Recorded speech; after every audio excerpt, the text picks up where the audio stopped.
Ya. ¿Estamos todos listos? Vamos a tener un tiempo de oración para comenzar. ¿Estamos listos, Katy? Ok. Inclinamos nuestros rostros y oramos al Señor. Dios Todopoderoso, gracias te damos por este día que tú nos reúnes. Gracias por tu palabra que nos enseña también todo lo que necesita nuestra vida para poder ser dignos hijos tuyos. Gracias por tu amor que nos sostiene en tu gracia día a día. Gracias por los hermanos que han llegado. Gracias por los que están en camino y por aquellos que por una u otra razón no van a venir. Rogamos que nos bendigas, que en este tiempo que vamos a compartir de escuela dominical estés hablando a los corazones de cada uno de nosotros, desde los más pequeños hasta los más grandes. Rogamos, Señor, que nos guíes en todo, en tu poder, en tu verdad, en el nombre de Jesús. Amén. Los niños, adivinen, pueden salir de aquí. Vayan, da uno a sus clases. Sonó raro eso. Ya. Sí, sigue como con... ¿Ahí estamos? Sí, ahí está sonando mejor. Ahí estamos, ok. Sigo hablando. Sigo probando el micrófono. 1, 2, 3. 1, 2, 3. Ah, empiezo la clase. Ya, ok. Tenemos que abrir el libro de Lucas. ¿Cuántas Lucas? ¿Qué capítulo estamos? ¿Cómo que 16? 17, ahí estamos. Estamos comenzando entonces el capítulo 17 y mi Biblia la dejé allá.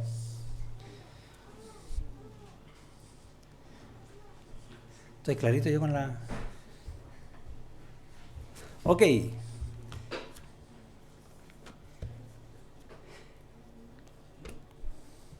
El contexto en que está esta porción es cuando al Señor Jesucristo le queda poquito tiempo para llegar a Jerusalén. ¿Se acuerdan la entrada que le llaman la entrada triunfal? ¿Sí? Que en esa semana va a morir, ¿ok? O sea, ¿cuánto tiempo queda para la cruz? Poco tiempo. ¿Qué está haciendo el Señor Jesucristo mientras tanto? Enseñando a sus discípulos, y lo va a hacer aprovechando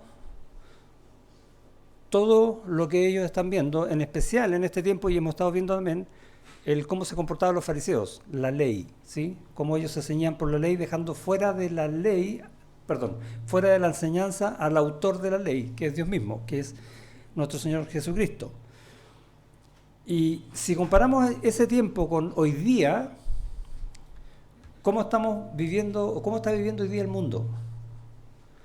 Absolutamente alejado de Dios, y no solamente alejado, sino que en lo que se acerca, se va a acercar para intentar destruir todo lo que viene de Dios.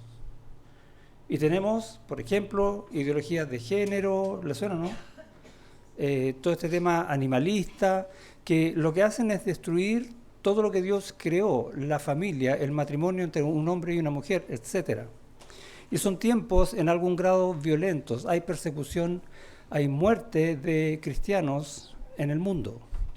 Nosotros aquí en este país no vivimos eso, pero sí estamos viviendo un tiempo donde cualquiera que hable una verdad le salta a todo el mundo encima y lo destripan públicamente, ¿sí o no? Anda a decir algo en la red, a ver cómo te contestan. Y el tiempo en ese sentido es violento, no físicamente acá en este país, pero básicamente no te dejan decir nada. Hay una intolerancia absoluta. Y lo que está pasando acá no es tan distinto. En el capítulo, antes del capítulo 17 está el capítulo 16. Bien, soy. Y en el versículo 15 va a decir, entonces les dijo, vosotros sois los que os justificáis a vosotros mismos. ¿A quién le está hablando Jesús? ¿A quién creen que le estaba hablando? A los fariseos, ¿sí? Que ellos se justificaban a sí mismos delante de los hombres.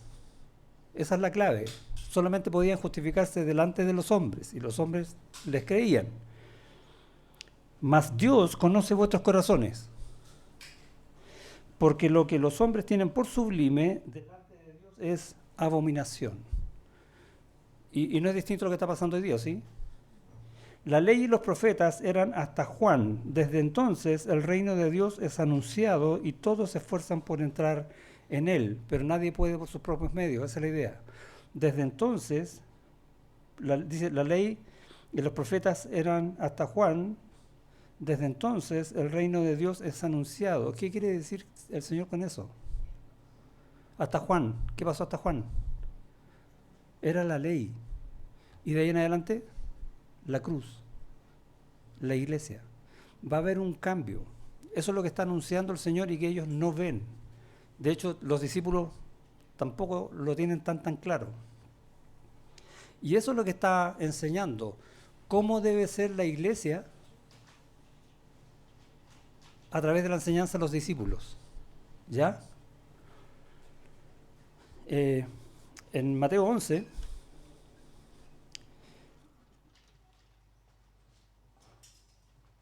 va a decir en el versículo 28, y no temáis, perdón, estoy en el 10, 11, ahora sí.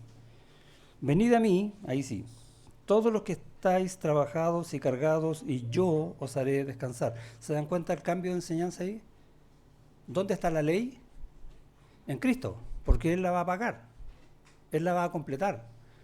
Por lo tanto, si alguien quiere cumplir la ley, tiene que ir a Cristo, entregar su vida a Cristo. Eso es lo que está diciendo. Ahora, nosotros sabemos eso por el contexto bíblico. Nosotros estamos después de la cruz y entendemos esa verdad. Ellos no todavía. Llevad mi yugo sobre vosotros y aprended de mí, que soy manso y humilde de corazón, y hallaréis descanso para vuestras almas, porque mi yugo es fácil y ligera mi carga. ¿Qué está enseñando básicamente el Señor ahí? ¿Cómo debe ser un discípulo? Humilde. ¿Cómo debe ser la iglesia? Humilde. ¿Cómo es el mundo? Todo lo contrario. De hecho, en el contexto de este versículo en Mateo 11, si uno lee en el versículo 12, dice, desde los días de Juan el Bautista hasta ahora el reino de los cielos sufre violencia y los violentos lo arrebatan. Es lo que estamos viviendo hoy día. Lo mismo que se estaba viviendo allá. ¿Por qué? Porque Dios no cambia y el hombre tampoco. Nada ha cambiado. Tenemos más tecnología, tenemos más libros, lo que tú quieras poner, pero el corazón sigue siendo el mismo. Y en medio de eso el Señor va a dar esta enseñanza, una invitación: venid a mí todos los que estéis trabajados y cargados y yo os haré descansar, para discipularse en obediencia para servir al Señor. ¿Ok? Y en ese contexto, esa es la introducción, entramos al capítulo 17. ¿Sí? ¿Cuál es el contexto? Que hay una batalla descomunal entre el orgullo del hombre y el arrepentimiento que Dios exige. ¿Qué necesitamos para arrepentirnos? Ser humildes y decir: yo soy orgulloso, necesito al Señor. Dice el capítulo 17, versículo 1, dijo Jesús a sus discípulos, ya no va a ir a los fariseos, va a ir a los discípulos. Imposible es que no vengan tropiezos, mas hay de aquel por quien vienen. Mejor le fuera que se le atase al cuello una piedra de molino y se le arrojase al mar, que hacer tropezar a uno de estos pequeñitos. Mirad por vosotros mismos, si tu hermano pecare contra ti, repréndele, y si se arrepintiere, perdónale. Y si 7 veces al día pecare contra ti, y 7 veces al día volviere a ti, diciendo, me arrepiento, perdónale. Y parece que son dos pasajes distintos, pero está hablando del mismo tema. ¿Cuál es el tema de hoy? ¿Qué es lo que está enseñando esta porción del capítulo 17? ¿Cómo combatir el pecado más difícil? ¿Cuál es el pecado más difícil? El orgullo. ¿Cómo combates el orgullo? Siendo humilde. Y a los discípulos les va a enseñar, imposible es que no vengan tropiezos. ¿Vamos a caer? Sí.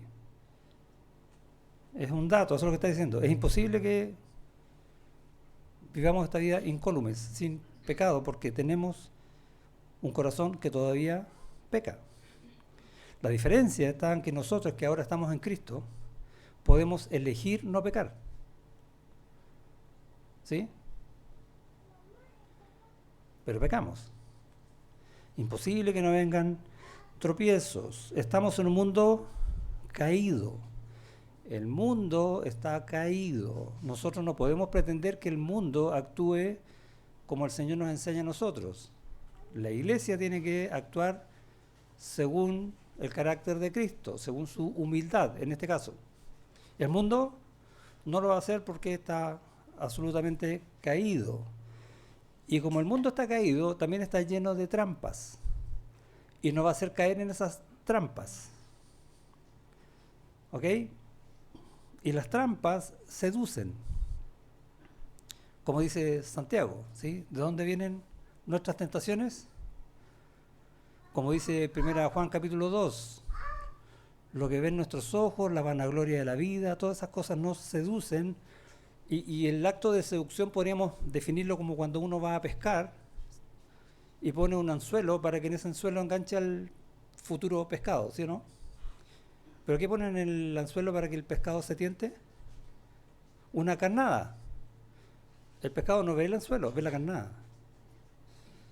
Y hasta ahí llegó el pescado. Lo mismo nos pasa a nosotros y podemos caer en trampas, por ejemplo, haciendo caer a los demás. Y en Romanos, capítulo 14, va a hablar acerca de hacer tropezar o caer a los hermanos. En el 14:13 dice: así que ya no nos juzguemos más los unos a los otros, sino más bien decidid no poner tropiezo u ocasión de caer al hermano. Y es una amonestación seria. A veces nuestro orgullo va a hacer que le exijamos al hermano, sin decirlo, que esté en un nivel espiritual tal que pueda soportar las mismas cosas que, dado nuestro nivel espiritual, creemos que podemos soportar. Y a veces el hermano no es capaz. Y lo llevamos directo a una trampa.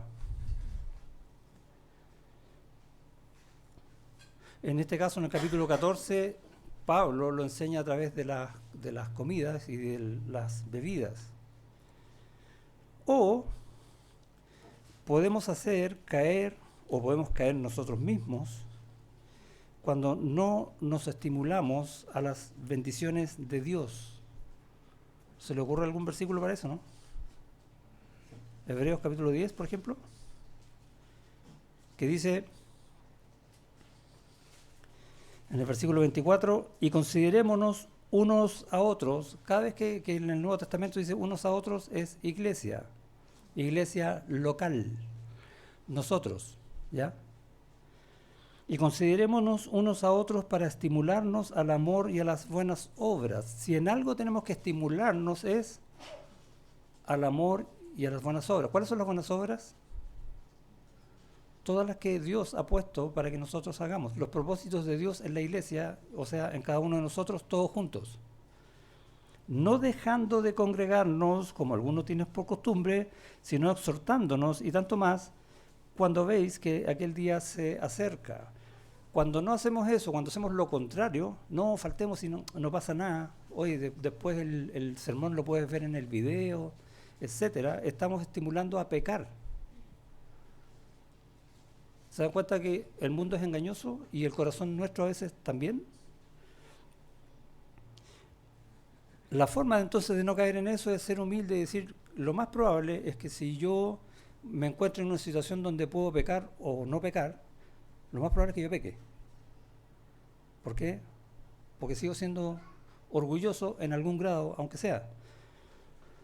Y la otra forma de caer en una trampa es generando dudas. Y en Juan capítulo 8, versículo 57, no lo busquen, yo se los leo, dice: entonces dijeron los judíos, y estamos hablando de los no creyentes, ¿aún no tienes 50 años y has visto a Abraham?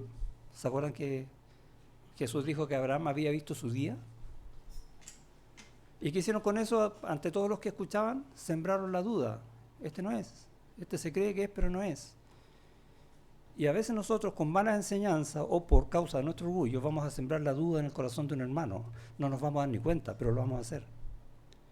¿Cuál es la fórmula para evitar hacer eso con un hermano? Ojo, dije, no nos vamos a dar cuenta a veces. ¿Cómo evitamos eso? Siendo humildes. Y es lo que está enseñando Jesús cuando dice: imposible es que no vengan tropiezos, van a venir, humíllate, para que no sean a causa tuya. ¿Ok? Bueno, ni hablar de los fariseos, ¿no? Eso hacían tropezar a medio mundo, pero aquí le está hablando ¿a quién? A los discípulos. Y dice después: mas hay de aquel por quien vienen. Mejor, y aquí viene el juicio, le fuera que se le atase al cuello una piedra de molino y se la arrojase al mar. ¿Sabes lo que es una piedra de molino? Es una piedra que se usaba para moler el trigo. Entonces, si a alguien se le amarraba esa piedra al cuello y lo tiraban al mar, ¿qué pasaba con él? Llegaba al fondo del mar y nunca más salía. Esa es la idea. O sea, está hablando de un castigo que es severo. No es menor. Y a veces decimos, pero hasta ahora el Señor no me ha castigado así. No. El Señor lo que está haciendo es mostrar su corazón. ¿Cómo considera Él ese pecado? Y nosotros, que estamos siendo llevados por el Señor en sus propósitos a ser a la imagen de Cristo, tenemos que poner en nuestro corazón el mismo sentimiento. Haya pues en vosotros también el mismo sentir que hubo en Cristo Jesús. Que si alguien peca de esa manera, o si yo llegara a pecar de esa manera, que me tiren al fondo del mar. ¿O no? ¿Te imaginas tú orando en silencio en tu cuarto y decir: Señor, si yo llegara a pecar así, tírame al fondo del mar? ¿Sí o no? ¿Cómo estamos? No, voy a orar eso. Bueno, cuando tú oras así es porque estás poniendo un corazón de tremenda humildad delante del Señor. Cuídame de pecar de esa manera porque yo no quiero dañar a un hermano. Es fuerte el llamado que está haciendo el Señor y es como un campanazo que nos da a la iglesia. Tengan cuidado con lo que hacen, tengan cuidado con lo que dicen. Porque el corazón de un hermano fue cubierto con la misma sangre que el tuyo. La sangre de Cristo en la cruz. ¿Cuánto valor hay ahí? Siempre lo pensamos nosotros mismos, ¿no? ¿Y en tu hermano? Es lo mismo. No es distinto. Dice después, y que se le arrojase el mar, que hacer tropezar a uno de estos pequeñitos. ¿Quiénes son los pequeñitos? Nosotros. Somos todos pequeñitos. No. La idea, también en Mateo 18 va a hablar de lo mismo, cuando habla del perdón, y dice: y llamando Jesús a un niño, lo puso en medio de ellos y dijo: de cierto os digo que si no os volvéis y os hacéis como niños, no entraréis en el reino de los cielos. Así que cualquiera que se humille como este niño, y está la idea otra vez, la humildad como un niño, y va a usar esa palabra niñitos para reflejar un creyente que es humilde. ¿Estamos o no? Si esta iglesia está llena de niñitos, según Jesús usa la palabra, quiere decir que esta iglesia es humilde. Ese es el contexto. Al final, cuando hay profecías en Mateo 25,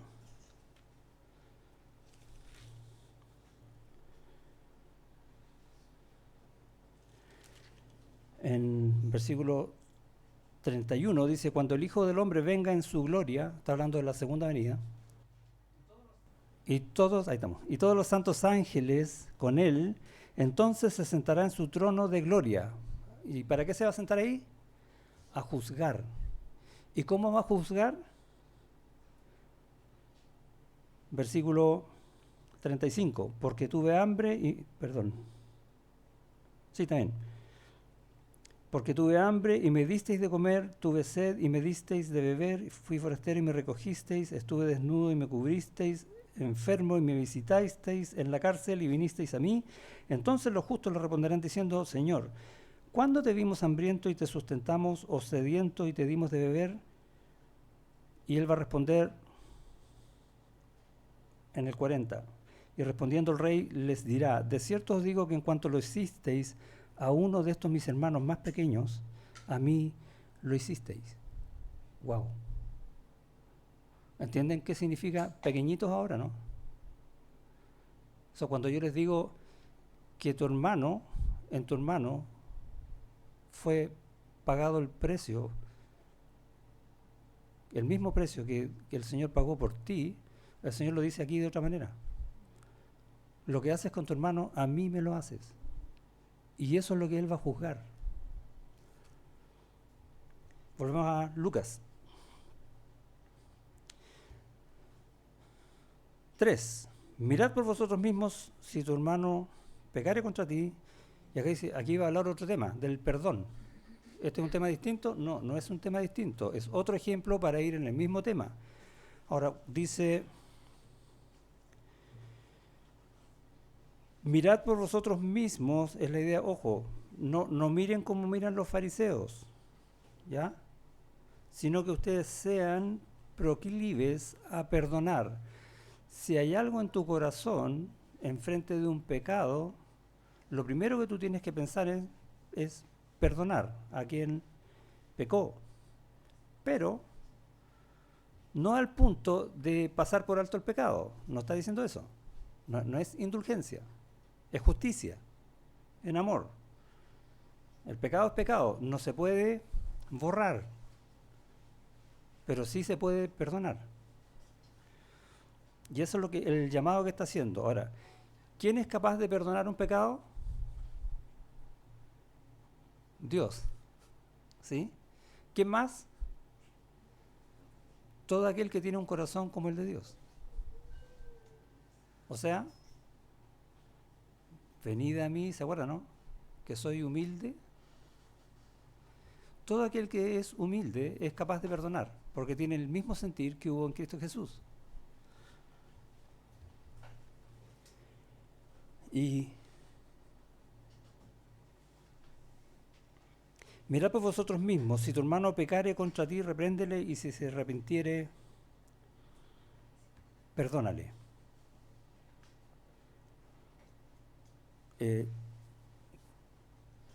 ¿Cuál es la medida para determinar un pecado?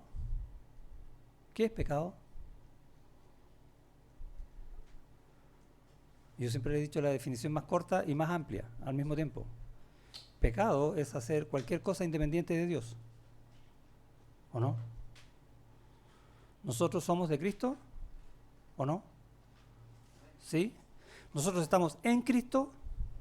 Sí. Y si estamos en Él, somos uno con Él, por lo tanto funcionamos igual que Él. Esa es la meta.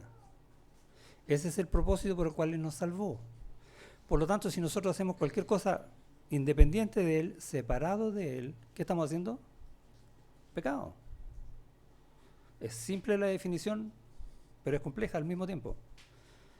Y hay que intentar orar para que el Señor nos ayude a estar siempre en comunión con Él. ¿Cómo resolvemos eso? Leyendo la palabra, y la palabra nos enseña. Pablo le dice a los corintios en la primera carta, capítulo 10, versículo 31, pues si coméis o bebéis o hacéis cualquier otra cosa, lo que sea, hacerlo todo para tu propia gloria. ¿Dice eso, no? Y muchas veces nosotros hacemos eso. No, dice, para la gloria de Dios. Esa es la medida. Ni más, ni menos. Y si tu hermano peca contra ti, está haciendo exactamente lo que a ti no te gustaría hacer, pecar contra él. Por lo tanto, tú te pones en el lugar de él y dices, necesita ser perdonado, ¿o no? Ponte en el lugar de él. Si yo peco contra mi hermano, ¿qué necesito? que me perdone, ¿o no? Por lo tanto lo invierte y dice, bueno, yo necesito perdonarlo.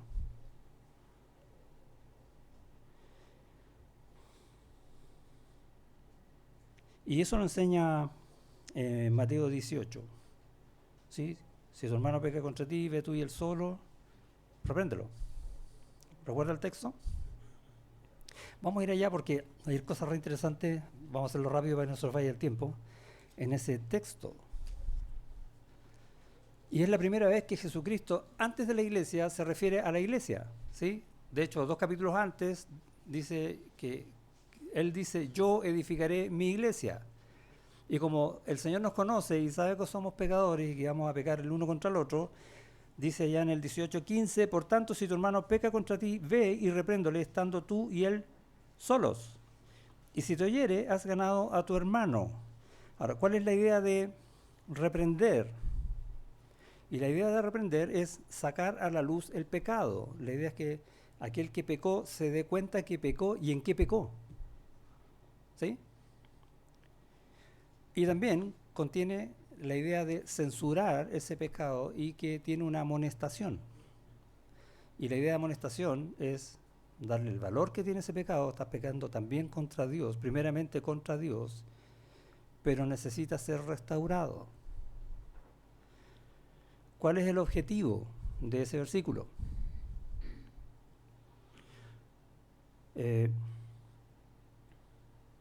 Versículo 17 dice, si no los oyere a ellos, dilo a la iglesia. ¿Ok? Ese es el contexto. ¿Cuál es el objetivo entonces de ir con el hermano y perdonar un pecado? La pureza de la iglesia, la novia de Cristo, por la cual Él murió, para que sea pura y sin mancha delante de Él.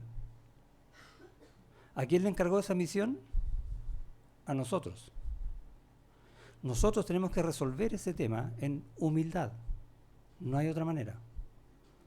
Y cuando nosotros resolvemos esos temas, entonces estamos de parte de Dios haciendo su obra en la iglesia. Por eso, y ese es el contexto del versículo 20 en Mateo 18. Voy a leer del 19. Otra vez os digo que si 2 de vosotros se pusieren de acuerdo en la tierra acerca de cualquier cosa que pidieren, les será hecho. ¿En que el contexto dónde está? ¿De qué está hablando? Del perdón de pecados. Ese es el contexto.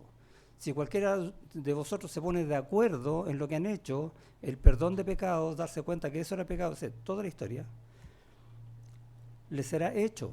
Dios lo perdona. Estoy haciéndolo lo más simple posible. Por mi Padre que está en los cielos. ¿Por qué? Y esta es la razón. Donde están 2 o 3 congregados en mi nombre,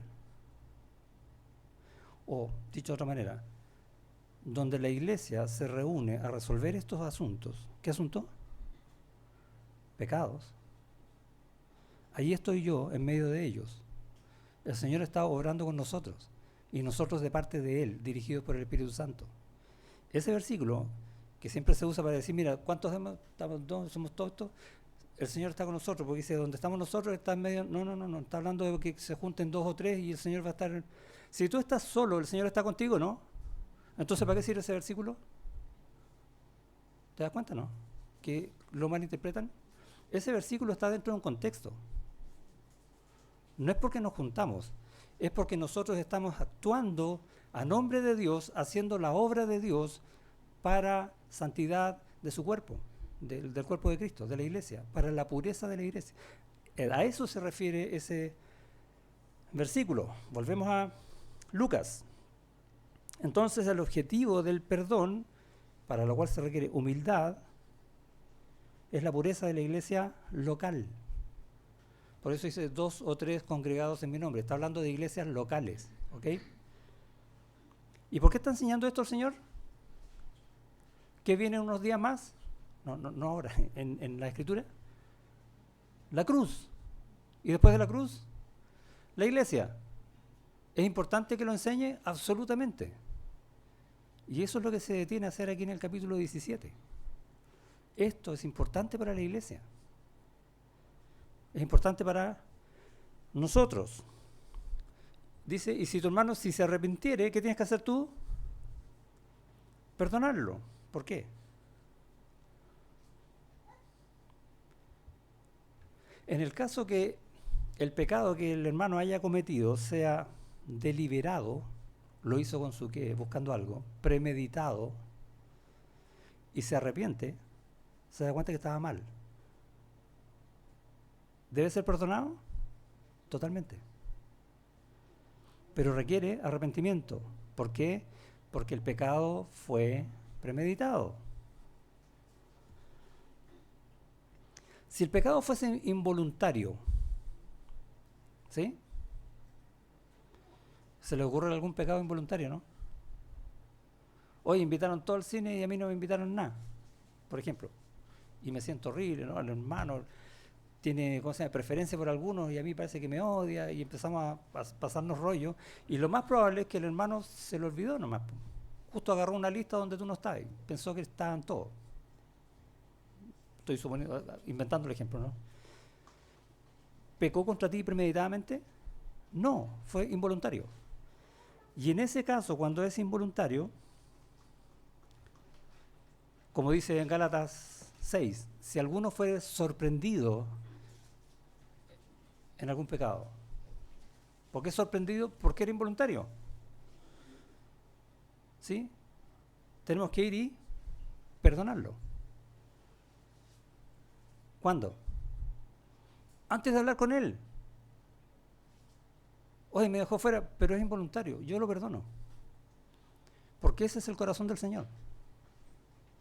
Si uno lee Levítico, van a ver, creo que es en el capítulo 4, los pecados por yerro. No hierro, no, yerro con Y. ¿Sí? Porque alguien se equivocó. Tratando de hacer algo hizo lo que no debía, pero no lo hizo con intención. Entonces ese alguien tiene que ir y presentar ofrendas para perdón de su pecado. Y más adelante va a decir que si alguien va en forma contumaz y peca, sabiendo que está pecando, ese tal debe ser apartado y muerto, según la ley. Entonces Dios hace diferencia entre el pecado sin querer y el pecado con querer. En Cristo, todos los pecados, todos, gracias Señor por eso, todos los pecados son perdonados. Pero la forma de perdonarlo es distinto. Que quería hacer ese alcance. ¿Cuándo debemos perdonar? Antes. Lo primero que tiene que haber en nuestro corazón es el deseo de perdonar siempre. ¿Ok? ¿Por qué? Porque nuestro corazón es humilde, como el del Señor. En Marcos 11, 25 dice, y cuando estéis orando, perdonad. Wow. No, nos dice, mira, anda donde tu hermano y... No, dice, cuando estés orando. Señor, este hermano pecó contra mí, no me invitó al cine, pero voy a orar. Y cuando ore, lo perdono. Eso está diciendo, antes de que yo hable con él. Si tenéis algo contra alguno, para que también vuestro Padre que está en los cielos os perdone a vosotros vuestras ofensas. Y hay una condicional ahí, importante. ¿Es importante perdonar? Es nuestra vida. No, a lo mejor no lo habíamos visto así, pero es parte de nuestra vida. Nosotros debemos ser perdonadores, porque nosotros somos lo que somos gracias a un Dios que es perdonador. Y a Cristo que en la cruz nos perdonó todos los pecados. ¿Por qué entonces yo voy a ponerme en un nivel sobre Él para decidir qué perdono y qué no? Eso se llama orgullo. ¿Y cuál es el tema que está tratando, Señor, acá? Humildad. Y si somos humildes, entonces tenemos un corazón dispuesto a perdonar. ¿A perdonar qué? ¿Cuál pecado? ¿Cuál no? Todos, absolutamente todos. Con distintos tratos, obviamente, para también ayudar al hermano pecador. En este caso depende del tipo de pecado. ¿Por qué tenemos que perdonar? Antes, sed benignos unos con otros, misericordiosos. ¿Le suena el versículo, no? Perdonándoos unos a otros, así como Dios os perdonó en Cristo Jesús. O sea, que si Él nos perdonó todo, ¿por qué nosotros vamos a decidir qué perdonar y qué no? ¿Dónde está tu benignidad? ¿Dónde está tu misericordia? Me gusta recibirla, pero no me gusta darla. Eso es orgullo, no es humildad. Y esa es una razón importante entonces del por qué debemos perdonar. O, Mateo 5, Sermón del Monte, versículos 21 al 22. En la ley dice, no matarás. ¿Recuerda eso, no? Y Jesús va a explicar el versículo aquí y va a decir, oísteis que fue dicho a los antiguos, no matarás. Eso está en el resumen de los 10 mandamientos, pero son como 600 y tantas leyes. Y cualquiera que matare será culpable de juicio, pero yo os digo que cualquiera que se enoje contra su hermano será culpable de juicio. Es equivalente. Y cualquiera que diga necio a su hermano será culpable. Ahora, no está diciendo que cambies necio por otra palabra, porque acá dicen necio. No. Se entiende la idea, ¿no? No nos pongamos literales. Ante el concilio, y cualquiera que le diga fatuo quedará expuesto al infierno de fuego. O sea, ese es el costo que tiene ese pecado. Y entonces nosotros cuando no perdonamos estamos enojados contra ese hermano. ¿Cómo estamos? Equivalente al matarlo. ¡Wow! ¿Es importante perdonar? Absolutamente. ¿Se requiere humildad? Total. Perdonar nos quita el orgullo. ¿Quieres luchar contra tu orgullo? Pon en tu corazón el deseo de perdonar todo. Y eso te va a humillar. Perdonar nos permite disfrutar que el amor que Dios nos da, ¿o no? Porque si yo no perdono, ya estoy enojado. ¿Dónde está el amor? No está. ¿Qué amor puedo dar yo a otros? Un amor hipócrita, porque estoy enojado. No es amor. Y no vamos a disfrutar del amor si no he puesto en mi corazón el perdonar. Ese es otro motivo importante por el cual debemos perdonar. Y otro que quizás pasa medio desapercibido porque no lo tenemos tan internalizado, es que si realmente tú quieres adorar a Dios de corazón, tienes que haber perdonado. ¿Cómo vas a adorar al Señor con pecados?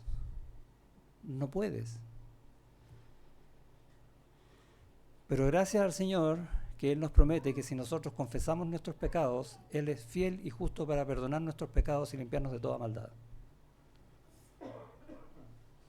Nosotros deberíamos hacer lo mismo. Entonces, entendemos que los versículos 3 y 4 que hablan del perdón tienen exactamente lo mismo que ver que los versículos 1 y 2. ¿Cómo tener un corazón humilde? Versículo 5.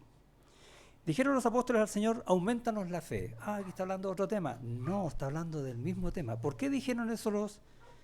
¿Quiénes? Apóstoles, el fundamento de la iglesia. ¿Por qué dijeron eso? Porque se dieron cuenta cómo estaba su corazón. Necesito ser humilde, y como no puedo ser humilde, dame la fe para ser humilde. Buena petición, ¿o no? Y ahí tenemos un motivo de cómo orar para buscar ser humildes. Y el Señor les dice, por fe, por medio del Espíritu Santo. ¿Cómo se los dice? Versículo 6. Entonces el Señor dijo, si tuvierais fe, como un grano de mostaza, podríais decir a este sicómoro, desarráigate y plántate en el mar, y os obedecería. ¿Se puede hacer eso, no? No, está usando una figura, ¿ok? Y voy a usar otra además. No voy a usar, usó una antes de la semilla de mostaza. ¿Qué es lo que está diciendo? En el fondo, que aquellas cosas para las cuales nosotros no tenemos poder, tenemos que humillarnos delante de Dios para que el poder de Él sea el que obre en nosotros. Él nos da un poder sobrenatural. Porque es divino, porque es de Él. Es en el Señor donde nosotros perdonamos. Es en nuestra debilidad donde se perfecciona su poder, como enseña Pablo allá en la segunda carta a los Corintios. ¿Está hablando del mismo tema entonces, no? Absolutamente. Versículo 7. ¿Quién de vosotros, teniendo un siervo que ara o apacienta ganado, al volver él del campo, luego le dice, pasa, siéntate a la mesa? ¿No le dice más bien, prepárame la cena, cíñete y sírveme hasta que haya comido y bebido, y después de esto come y bebe tú? ¿Acaso da gracias al siervo porque hizo lo que se le había mandado? Pienso que no. Eso lo dice el Señor. Así también vosotros, cuando hayáis hecho todo lo que os ha sido ordenado, decid, siervos inútiles somos, pues lo que debíamos hacer, hicimos. Y la enseñanza está en el mismo tenor, la humildad del creyente. ¿Quién de vosotros, teniendo un siervo, le dice, ven a comer? Y la respuesta es nadie. ¿Sí? Es una pregunta retórica. Nadie lo hace. 8. Más bien lo que hacen es, ahora ya que terminaste todas tus labores, sigue con tus otras labores, sírveme. Y para el siervo eso era un trabajo normal. Lo que pasa es que el mundo hoy día está más delicado de cutis, digámoslo así, y si le piden algo más de la cuenta, dicen, y no me van por eso, empieza a reclamar. Ese es el mundo, porque el mundo no es humilde. Nosotros, en cambio, sabemos que merecemos, ¿qué cosa merecemos nosotros? El infierno. No merecemos el perdón de Dios por causa de nuestros pecados. Sin embargo, sin merecer nada, Él nos dio todo. Y eso debería hacernos humildes. Y copié una frase de internet que dice, no estamos en capacidad de darle a Dios una razón para premiarnos. ¿O sí? Porque, ¿quién te distingue? ¿Qué tienes que no te haya sido dado? Dice Pablo allá en la primera carta a los Corintios. O sea, si algo tengo yo es pecado. Pero gracias a Dios que todo lo demás que tengo es Él quien me lo ha dado. Sin merecerlo. Y esa es la idea de lo que está hablando acá. ¿Qué siervo va a reclamar? Ninguno, porque sabe dónde está su lugar. No merece nada. Todo le es dado.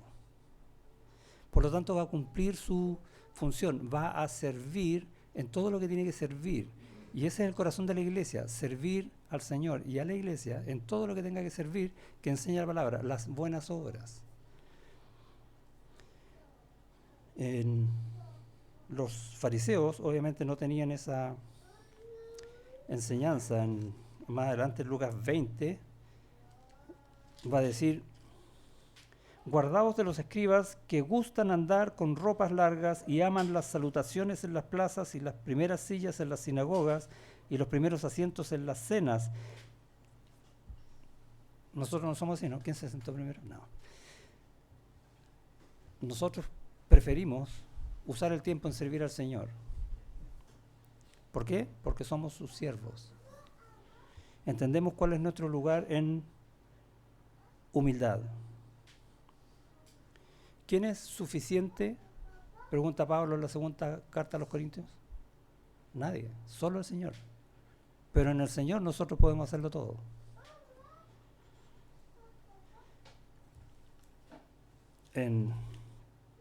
Hablando de predicar el Evangelio, está hablando de eso. Porque no. Dice, y para estas cosas, ¿quién es suficiente? Nadie. Y en el capítulo 3, versículo 5 de 2 de los Corintios va a decir, no que seamos competentes por nosotros mismos para pensar algo como de nosotros mismos. Ni siquiera lo que yo le estoy enseñando. No es mío, es del Señor.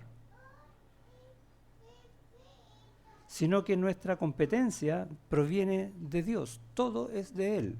Tu trabajo es de Él, tu familia es de Él, tu vida es de Él. ¿Qué crees que es tuyo? El mundo enseña eso. Vean los comerciales. ¿Sí? ¿Quieres viajar? Haz esto y va a ser tuyo. ¿Quieres comprar un auto? Oye, pagáis en diciembre del próximo año y es tuyo. ¿O no? Eso enseña el mundo. No, nosotros no merecemos nada. Lo que no te enseña el mundo es el costo que tienes que pagar después. Lo que sí te enseña la Biblia es que nosotros ya no tenemos ningún costo. porque lo pagó Cristo. Y eso hace toda la diferencia. El siervo humilde no busca la exaltación porque Dios no le debe nada. Versículo 10. Así también vosotros, cuando hayáis hecho todo lo que os ha sido ordenado, decid, y no sabemos esta porción, siervos inútiles somos, pues lo que debíamos hacer, hicimos. Conocemos ese pasaje, ¿cierto? No sabemos ese versículo. Y ese versículo está diciendo eso, que nosotros no estamos buscando ser exaltados, ser premiados, que nos digan, ¡oh, qué bien hiciste las cosas! ¡Qué bien predica! No estamos buscando eso. Estamos buscando servir al Señor. ¿Por qué? Porque si hacemos eso, hacemos que Dios nos deba algo. Y Dios no nos debe nada. Nosotros le debemos todo a Él. Otra manera de verlo, como dice el Salmo 116, ¿cómo voy a pagarle a Dios todas mis bendiciones? No puedo, no me alcanza. Él es Dios, yo soy su siervo. Y esa explicación, Él es Dios y yo soy su siervo, es el método para vivir en humildad, no es otro. Amén. ¿Cómo le fue a los niños en las clases? Parece que le fue bien. Qué bueno. Vamos entonces a orar para terminar este tiempo. Gracias, Señor, por tu palabra que nos enseña lo que cada uno de nosotros necesita saber. Gracias porque tú tienes el poder de hacerlo, porque en tu Espíritu Santo también obras en nuestros corazones y abres nuestros ojos. Ayúdanos a seguir esa verdad, ayúdanos, en el caso de este texto, Lucas, a reconocernos siempre que tú eres el dador de todo y que lo que nosotros recibimos es por tu gracia, no por merecimiento. Ayúdanos a no exaltarnos, sino al revés, exaltarte siempre a ti, para tener un corazón humilde, un corazón perdonador, un corazón de servicio. Rogamos por cada uno de nosotros, por toda tu iglesia, aquí en La Reina, en el nombre de Jesús. Amén.